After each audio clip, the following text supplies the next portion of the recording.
Hello dear students, कैसे हैं आप सभी। आई होप आप सभी बहुत अच्छे होंगे। तो जैसा कि आप जानते हैं, आज हम पढ़ने वाले हैं RBSC class 12th maths chapter number 4 सारणिक। तो देखिए, सबसे पहले हम ये डिस्कस करेंगे सारणिक होता क्या है। ठीक है, तो मैं आपको सबसे पहली बात बताना चाहता हूं कि जो सारणिक होती है वो एक मैट्रिक्स से बनती है। अब मैट्रिक्स किस टाइप की? एक वर्ग मैट्रिक्स, ठीक है, वर्ग आव्यूह से बनती है। तो देखिए, ध्यान दीजिएगा स्टूडेंट्स, जैसे कि मैं यहां लिख देता हूं सारणिक। अब मैंने अभी आपको बताया एक सारणिक जो होती है हमेशा वर्ग आव्यूह से बनी होती है। अब किस तरीके से, आप पहले समझिएगा, फिर मैं आपको डेफिनेशन बताता हूं क्या होती है। तो देखिए, जैसे कि मैंने एक मैट्रिक्स ली कोई 3 4 5 1। आप ध्यान दीजिएगा स्टूडेंट्स, ये मैट्रिक्स जो है वर्ग है या नहीं है, स्क्वायर मैट्रिक्स है या नहीं है। तो सभी को पता है स्क्वायर मैट्रिक्स या वर्ग आव्यूह क्या होता है, जिसमें पंक्तियों और स्तंभों की संख्या इक्वल हो, या number of row equal to number of column. तो हम यहां देखते हैं पंक्तियों की संख्या कितनी है, 2, और स्तंभों की संख्या भी 2। यह हमारा क्या एक वर्ग आव्यूह है। अब देखिए, वर्ग आव्यूह में हमें पता है हम क्या करते हैं, इस तरीके से ब्रैकेट यूज करते हैं। ठीक है, आव्यूह में हमेशा ब्रैकेट यूज किया जाता है। अगर आप ब्रैकेट की जगह मोड लगा लेते हो,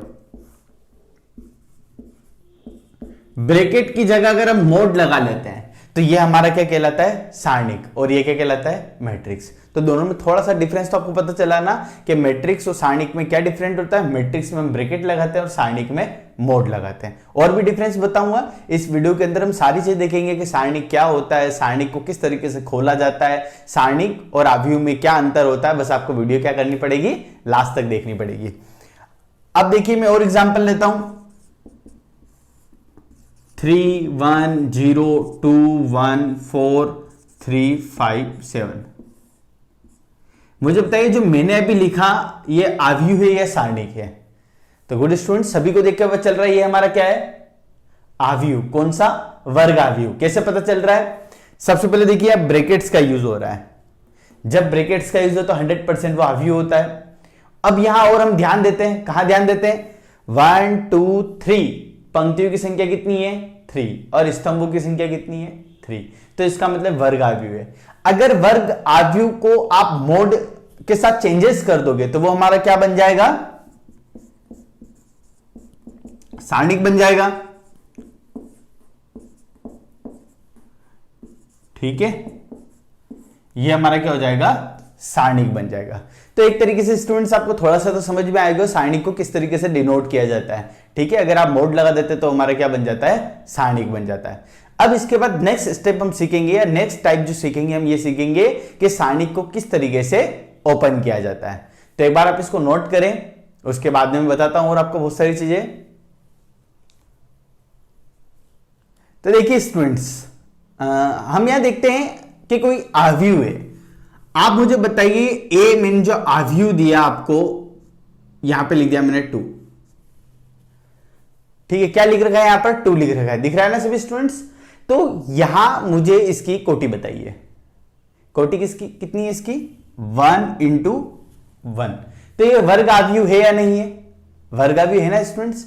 तो वर्ग आव्यूह है तो ये मतलब सारणिक बन सकता है। तो इसके रिस्पेक्ट में हमारी सारणिक क्या बनेगी,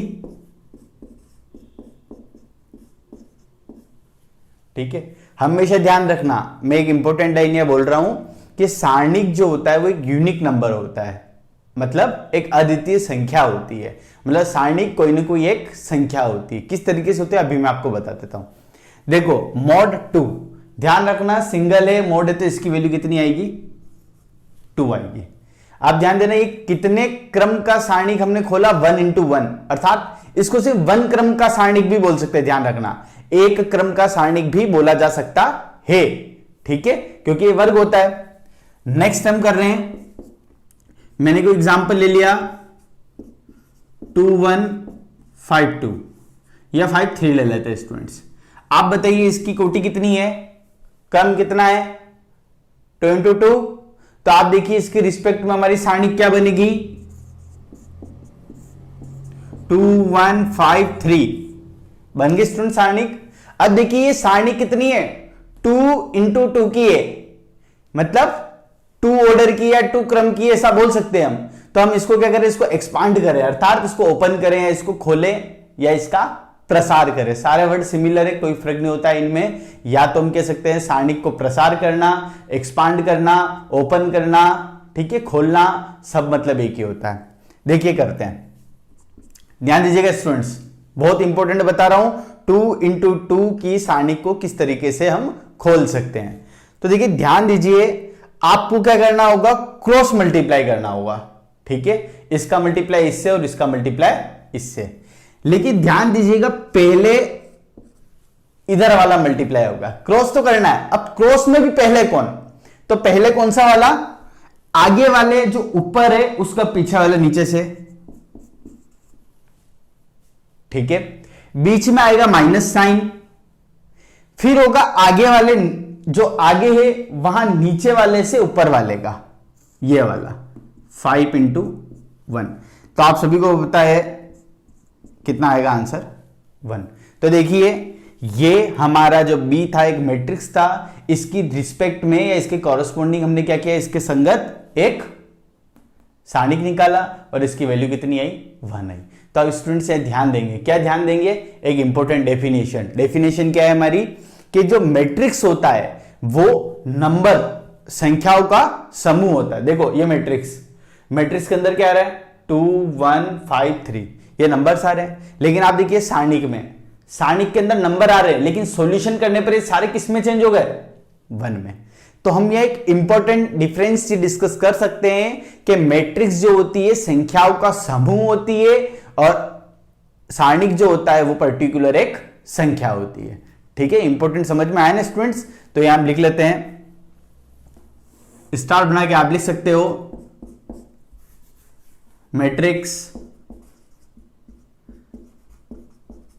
मैट्रिक्स संख्याओं या राशियों का संग्रह या समुच्चय, संग्रह ही बोल देते हैं हम, संग्रह होती है। जबकि सारणिक एक अद्वितीय संख्या होती है, ठीक है। समझ में आ गया ना स्टूडेंट्स, कि सारणिक को क्या कर देंगे, हम खोल देंगे तो अद्वितीय संख्या आ जाएगी। अद्वितीय मतलब क्या होता है, यूनिक आंसर आ जाता है, सबसे अलग, ठीक है, जो हमारी कोचिंग का नाम है। तो अब देखिए ये हमने जो एक्सपांड किया, ये कितने थी, 1 इंटू 1 की हमारी सारणिक थी। यहां जो एक्सपांड किया ये कितना थी, हमारे 2 इंटू 2 की सारणिक थी। तो अब 3 इंटू 3 की ओपन करना सीखना है हमको, 4 इंटू 4 की ओपन करना सीखना है, तो सभी चीजें हमें ओपन करना सीखना है। तो हम 2 इंटू 2 का एक और एग्जाम्पल ले लेते हैं। तो देखो ध्यान दीजिएगा, मैंने कोई यहां सारणिक ले लिया C, अब डायरेक्ट मैं सारणिक डिस्कस कर रहा हूं, ठीक है। अब हम मैट्रिक्स से कोई मतलब नहीं, हमें सारणिक ही पढ़ना है। तो देखिए यहां हम सारणिक ले लेते हैं 2 1 6 4 या -1 ले लेते हैं, ठीक है स्टूडेंट्स। ये एक सारणी के लिए, तो स्टूडेंट्स एक बार आप वीडियो को पॉज करके सेल्फ ट्राई करें, अच्छा रहेगा। तो जिन स्टूडेंट अभी तक वीडियो को पॉज नहीं किया, वीडियो को पॉज करिए, वेट मत करिए किसी का, पेन और कॉपी साथ लेके बैठे और साथ साथ में प्रैक्टिस करते जाएं, ठीक है। तो करो इसको एक बार आप। तो आई थिंक आपने कर लिया होगा। तो देखिए अब मेरे साथ चेक करिए इसको। अभी मैंने बताया 2 इंटू 2 की सारणी अगर आपको ओपन करनी है तो आप क्या करेंगे, क्रॉस मल्टीप्लाई करेंगे। क्रॉस मल्टीप्लाई तो करना ही है, लेकिन हमें क्या करना है, आगे वाले का पीछे वाले से, आगे वाला जो है उसका पीछे वाले नीचे वाले से, ऐसे एरो नहीं बनाना है, ठीक है। एरो समझाने के लिए बनाया था, सिर्फ 2 का मल्टीप्लाई 4 से, समझ में आ गया। अब हम मल्टीप्लाई करेंगे 6 का -1 से। देखो ध्यान दीजिएगा, मल्टीप्लाई तो करना ही है, लेकिन बीच में हमारा एक साइन माइनस आता है, किसका, सूत्र का। ऐसा मान लो आप कि सारणी को ओपन करने पर माइनस साइन आता ही है, तो हमने माइनस लगा दिया। फिर इसका मल्टीप्लाई किससे करेंगे, -1 से। अगर ये लाइन जम गई तो आई थिंक आगे सब कर लोगे, क्योंकि सारे क्या हुए, 10th और 11th पास करके आए हैं, ठीक है। तो देखो 4 इंटू 2 कितना होगा, 8, और 6 इंटू 1 -6 -1 सभी को पता है, ठीक है स्टूडेंट्स। तो देखो सारणिक जो होता है क्या होता है, एक पर्टिकुलर नंबर आता है, मतलब एक यूनिक नंबर आता है, अद्वितीय संख्या आती है। ठीक है स्टूडेंट्स, अब यहां देखेंगे आप, मैंने यहां तो सारणिक को मोड बी से नोट किया या नॉर्मल सी से नोट कर दिया, तो इससे कोई फर्क नहीं पड़ता है। ठीक है, आप बी मोड बी किससे भी नोट करो, सारणिक सारणिक ही रहता है। ठीक है, अब आप इसको नोट कर लीजिए। इसके बाद हम इंपॉर्टेंट सीखेंगे क्या, 3x3 की सारणिक को कैसे ओपन किया जाता है। तो देखिए स्टूडेंट्स, अब हम सीखेंगे तृतीय क्रम की सारणिक का प्रसार, मतलब 3x3 क्रम की जो हमारी सारणिक होती है उसका हम प्रसार किस तरीके से कर सकते हैं या किस तरीके से उसको हम ओपन कर सकते हैं। तो देखिए ध्यान दीजिएगा, हम किस तरीके से ओपन करेंगे। पहले हम एग्जांपल ले लेते हैं, ए ले लेते हैं, 1 2 3 1 -1 2 4 6 2। ठीक है स्टूडेंट्स, एक बार माइनस को हटा देते हैं स्टूडेंट्स, एक बार हम कॉन्सेप्ट समझ लेते हैं, उसके बाद माइनस वाला एग्जांपल भी कर लेंगे। तो देखिए स्टूडेंट ध्यान से क्या करेंगे इस क्वेश्चन के अंदर। तो आप यहां देखेंगे ये जो हमें सारणिक दे रखी है इसका ऑर्डर कितना है, 3x3 है। ठीक है, मैं आपको शुरुआत में बता चुका हूं, सारणिक का ऑर्डर हमेशा वर्ग होता है। वर्ग मतलब या तो 1x1 होगा या 2x2 होगा या 3x3 होगा या 4x4 होगा। अगर मैं कभी ऐसा दे दूं या मैं नहीं दूंगा और आपके कहीं पूछ ले ये सारणिक है या नहीं है, कभी पूछ ले सारणिक है या नहीं है, तो आप क्या बताओगे, सारणिक नहीं है। बिल्कुल सही बोला है आपने, ये सारणिक नहीं है। क्यों, क्योंकि इसका ऑर्डर क्या है, सेम नहीं है। मतलब ऑर्डर नहीं कह सकते, पंक्ति और स्तंभों की संख्या इक्वल नहीं है, सेम नहीं है, इसलिए हमारा सारणिक नहीं है। ठीक है स्टूडेंट्स, तो क्लियर हो रहा है बिल्कुल आपका। अब देखिए ध्यान दीजिए, अब प्रसार करना बिल्कुल ध्यान से देखिएगा, बहुत इंपॉर्टेंट है। प्रसार पूरे चैप्टर में काम आएगा कि इसको किस तरीके से एक्सपांड किया जाता है, किस तरीके से खोला जाता है। हम यहां देखते हैं, सबसे पहले आपको किसी न किसी पंक्ति या स्तंभ के रिस्पेक्ट में इसको खोलना पड़ता है, पंक्ति या स्तंभ के संगत इसको खोलना पड़ता है। देखो मैं अभी R1 के रिस्पेक्ट में बता रहा हूं आपको, R1 कौन है, ये तो यहां लिखते हैं प्रथम पंक्ति, या प्रथम पंक्ति को क्या लिख दे मैं, R1 के सापेक्ष प्रसार करें। तो देखिए करते हैं, R1 के सापेक्ष प्रसार कर रहे हैं। तो आप सभी को पता है प्रसार करने के लिए, आपको नहीं पता सर मुझे पता है, तो आप सभी इधर देखिए, हम क्या करेंगे, प्रसार करने के लिए किसके रिस्पेक्ट में कर रहे हैं, हम कर रहे हैं R1 के सापेक्ष। तो R1 में कितने एलिमेंट, एक तो 1, एक है 2, एक है 3। तो सबसे पहले आप क्या करेंगे, 1 लिखेंगे। अब आप ध्यान देना, जो एलिमेंट आपने लिखा है उसकी पंक्ति और स्तंभ को छोड़ना है। ठीक है, छुपा देना है। तो देखिए ये वाला 1 था, इस 1 की पंक्ति सॉरी स्तंभ और पंक्ति को छुपा देते तो बचेगा कौन, जो बचे उनको क्या लिख देना, सारणिक में लिख देना।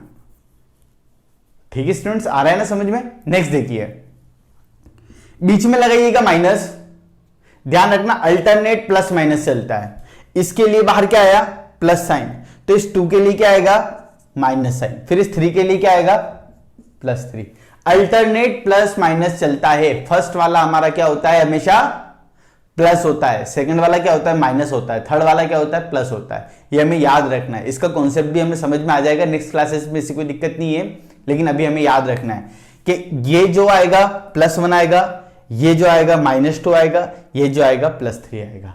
ठीक है, अब हमने क्या किया, सबसे पहले एलिमेंट के लिए क्या, तो इसकी पंक्ति और स्तंभ को छुपा दिया, बचे हुए एलिमेंट्स लिख दिए। अब हम किसके लिए कर रहे हैं, 2 के लिए, तो इस 2 की पंक्ति को छुपा दिया और स्तंभ को छुपा दिया, तो बचा कौन, 1 4, और इधर कौन बचा, 2 2। ठीक है, अब हम किसके लिए कर रहे हैं, थर्ड एलिमेंट के लिए। तो थर्ड के लिए क्या करें, इसकी और इसको हम छुपा देते हैं, तो जो बचा उसको लिख देते हैं। कौन कौन बच रहा है, 1 1 4 6। अगर ये समझ में आ गया तो आई थिंक आप इसको पूरा कर सकते हैं। आए ना स्टूडेंट समझ में, श्योर। देखिए अब आगे, यहां तो हमें पता ही है, इस 1 का मल्टीप्लाई 2 से, इस 6 का मल्टीप्लाई 2 से, तो 6 दूनी 12, और बीच में क्या आएगा, ये तो अभी सीखा ना हमने, 2 × 2 का ओपन करना, तो वही है ये। बाहर क्या चल रहा है, 1 × 2 2, 4 इंटू 2 8, ठीक है। माइनस कहां से आया पता चल रहा है ना फॉर्मूले का। बीच में क्या है +3, 1 इंटू 6 6, 4 इंटू 1 4। ओपन वगैरह करना सबको आता है, लेकिन फिर भी मैं करके बता देता हूं। तो देखिए ये कितना बचेगा -10। यहां आप देंगे -8 + 2 होता है -6, और -6 का मल्टीप्लाई हमें किससे करना है -2 से, तो ये हो जाएगा हमारा 12। यहां 6 में से 4 हम माइनस करेंगे 2, और ये हो जाएगा हमारा 6 हो जाएगा। तो आप यहां ध्यान दोगे इसको, इसमें क्या है तो +2, 2 और 6 8। ठीक है स्टूडेंट्स, आया ना समझ में। एक बार आप इसको नोट करें, और अगर किसी को समझ में नहीं आया है तो वीडियो को वापस से पीछे जाके देख लें। ठीक है, समझ में आ जाएगा, बिल्कुल सिंपल है, ऐसा कोई डिफिकल्ट नहीं है। एक बार आप इसको नोट कर ले और मैं बताता हूं आपको। तो देखिए स्टूडेंट्स, अभी हमने जो लास्ट प्रसार किया था इसका किसके रिस्पेक्ट में किया था, R1 के रिस्पेक्ट में। तो अब मेरी बात पर ध्यान देना, आप जो प्रसार है किसी के भी सापेक्ष कर सकते हैं, मतलब R1 के सापेक्ष भी प्रसार कर सकते हैं, R2 के सापेक्ष भी कर सकते हैं, R3 के सापेक्ष भी करते हैं। 3 तरीके तो हो गए, चौथा C1 C2 C3, तो टोटल 6 तरीके से आप एक्सपांड कर सकते हैं। अब आपके ऊपर डिपेंड करता है आप किससे कर रहे हैं, वो बात अलग है, वो बाद में डिस्कस करेंगे। अभी हमें 6 तरीके आने चाहिए। तो सबसे पहले R1 के रिस्पेक्ट में हमने कर लिया, अब हम कर लेते हैं C1 के रिस्पेक्ट में। ठीक है, तो यहां देखो C1 के सापेक्ष प्रसार। अब सबसे पहले बात होती है C1 क्या है, पता है ना आप सभी को। C1 मतलब है कॉलम फर्स्ट, कॉलम मतलब होता है स्तंभ, स्तंभ कौन सा, ये C1 हुआ ना। तो C1 के सापेक्ष प्रसार कर रहे हैं। मैंने आपको बताया फर्स्ट एलिमेंट जो होता है वो क्या होता है हमारा पॉजिटिव होता है, और अल्टरनेट हमें प्लस माइनस लेने पड़ते हैं। तो ध्यान रखना, फर्स्ट लिख दिया, फिर हमें पता है सेकंड के आगे क्या लगाना पड़ेगा माइनस, फिर क्या आएगा थर्ड। ठीक है स्टूडेंट, थोड़ा छोटा लिख रहा हूं, थोड़ा बड़ा कर देता हूं 4।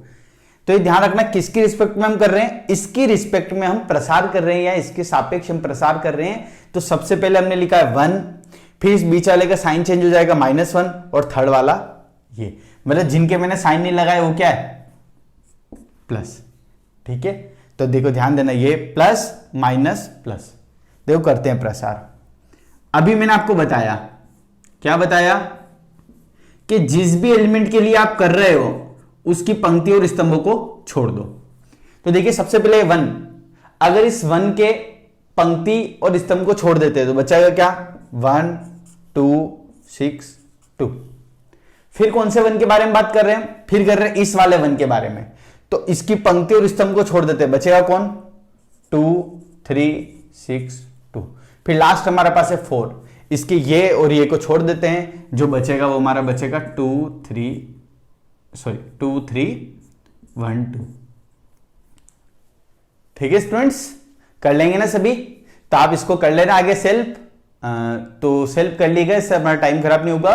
और आप ध्यान देंगे तो लास्ट में इसकी वैल्यू कितनी आएगी हमारे 8 आएगी।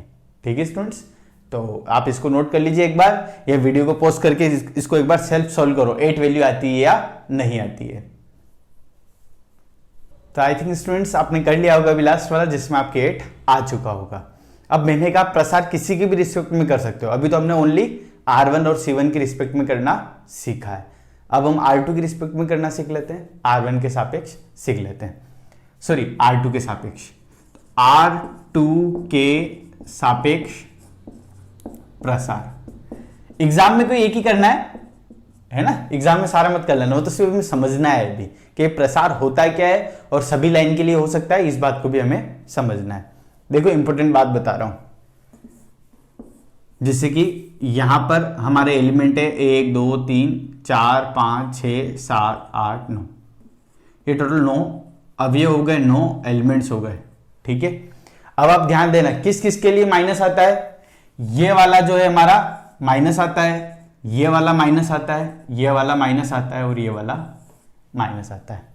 ठीक है, मैंने ये बताया था ना आपको, आप यहां से शुरू करेंगे तो ये प्लस, ये माइनस, वो प्लस, इधर शुरू कर ले, प्लस माइनस प्लस। अगर यहां माइनस आ गया तो फिर क्या आएगा प्लस, फिर क्या आएगा प्लस। मतलब पता चल रहा है अल्टरनेट प्लस माइनस आता है। आपको इस डायग्राम को फॉलो करना है कि किस किस जगह माइनस रहेगा, इन दोनों के बीच में जो है माइनस, इन दोनों के बीच में जो माइनस, इन दोनों के बीच में माइनस, और इन दोनों के बीच में माइनस। ठीक है, ये स्ट्रक्चर फॉलो होता है। अब आप ध्यान दीजिएगा, हम किसकी रिस्पेक्ट में प्रसार कर रहे हैं? अब R2, R2 कौन सा है पता चल रहा है क्या सभी को? R2 जो है हमारा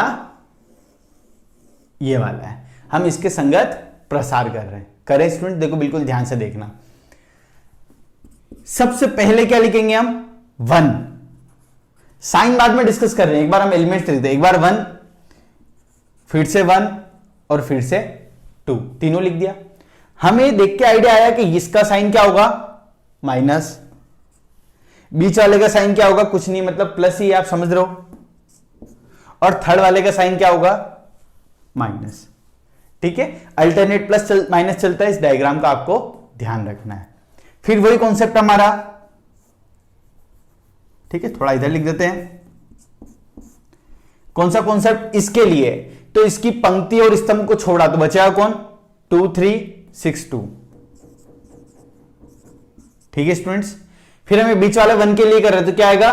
1 3 4 2, 1 3 4 2। और लास्ट हम किसके लिए कर रहे हैं? इस ऊपर वाले 2 के लिए, तो इसकी स्तंभ और पंक्ति को छोड़ दें, कितना बचेगा? 1 2 4 6।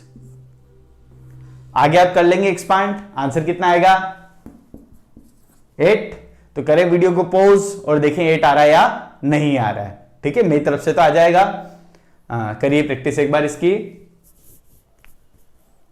तो देखिए स्टूडेंट्स, अब हम डिस्कस कर रहे हैं किसी सारणिक का उप सारणिक या लघु सारणिक क्या होता है। ठीक है, डेफिनेशन की कोई जरूरत नहीं है, आप डायरेक्ट मेरे साथ सीखें, आपको पता चल जाएगा उप सारणिक या लघु सारणिक क्या होता है।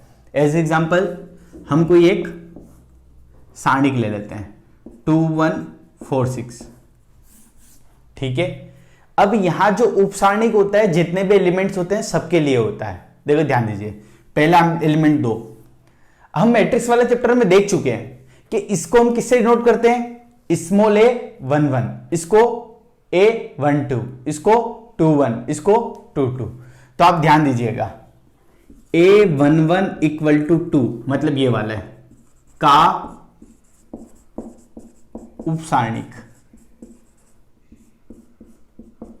बताइए a 1 1 इक्वल टू 2 का उप सारणिक कौन होगा? उप सारणिक कौन होगा? ध्यान दीजिएगा, उप सारणिक निकालने का तरीका है, आप जिस अवयव के लिए निकाल रहे हैं उसके स्तंभ और पंक्ति को छुपा दीजिए। ठीक है, तो आप देखिए इसको और इसको इनमें छुपा है, कितना बचा? 6। और सारे निकालते तो फर्स्ट निकाला, ये सेकेंड एलिमेंट कौन है? a12 इक्वल टू 1 का उपसारणिक। तो आप ध्यान दीजिए 1 का उपसारणिक, ये पंक्ति और स्तंभ को छुपा है, कितना आएगा? 4। तो आप किसी का भी निकाल सकते हैं। इसे देख के बताइए 6 का उपसारणिक कितना होगा? ठीक है, सॉरी उपसारणिक है ना, सारणिक का साइन आएगा, ध्यान रखिएगा। उपसारणिक मतलब सारणिक फिर से आएगा। देखिए 6 के स्तंभ और पंक्ति को छुपाया, कितना होगा? 2 होगा।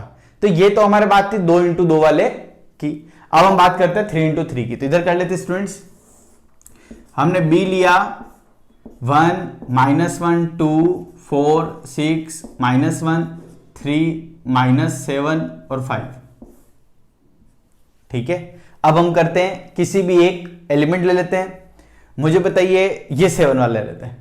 ठीक है, कितने नंबर पे आएगा? 1 2 3 और 1 2, मतलब ये A32 वाला एलिमेंट है। ठीक है, ध्यान दीजिएगा। तो A32 इक्वल टू -7 का उपसारणिक।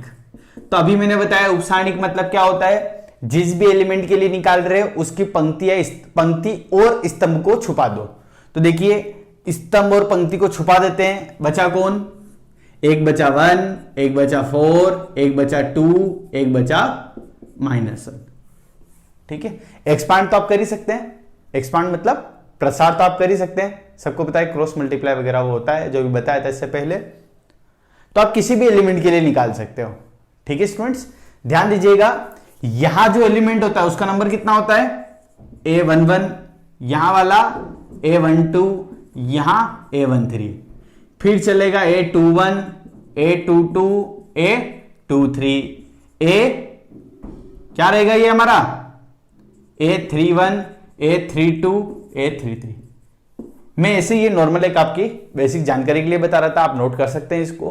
तो आपको उपसारणिक के बारे में पता चल गया होगा स्टूडेंट, उपसारणिक क्या होता है, नोट कर लीजिए इसको एक बार।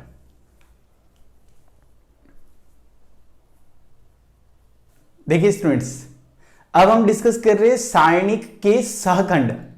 मैं इससे पहले वाले टॉपिक में बात बताना भूल चुका हूं कि उपसारणिक जो होता है उसको कैपिटल AIG से डिनोट करते हैं। ठीक है, मान लो आप A11 का उपसारणिक निकाल रहे हो। ठीक है, कोई भी एलिमेंट ले लिया तो उसका उपसारणिक को क्या नाम देंगे हम, कैपिटल A11। ठीक है, वो बात वहां पर नोट कर लीजिएगा। अभी यहां ध्यान दीजिएगा, सारणिक के सहखंड, सहखंड को नाम देते हैं हम FIJ। ठीक है, यहां लिख देते हैं ब्रैकेट में, क्या निकाल रहे हैं हम, FIJ। अब देखिए सहखंड भी किसी एक अवयव के लिए ही निकलते हैं, तो देखो ध्यान देना बिल्कुल। सबसे पहले हम किसी भी अवयव के लिए कर लेते हैं, 2 के लिए कर लेते हैं, बहुत देर हो गई 2 को ले लेते हैं। तो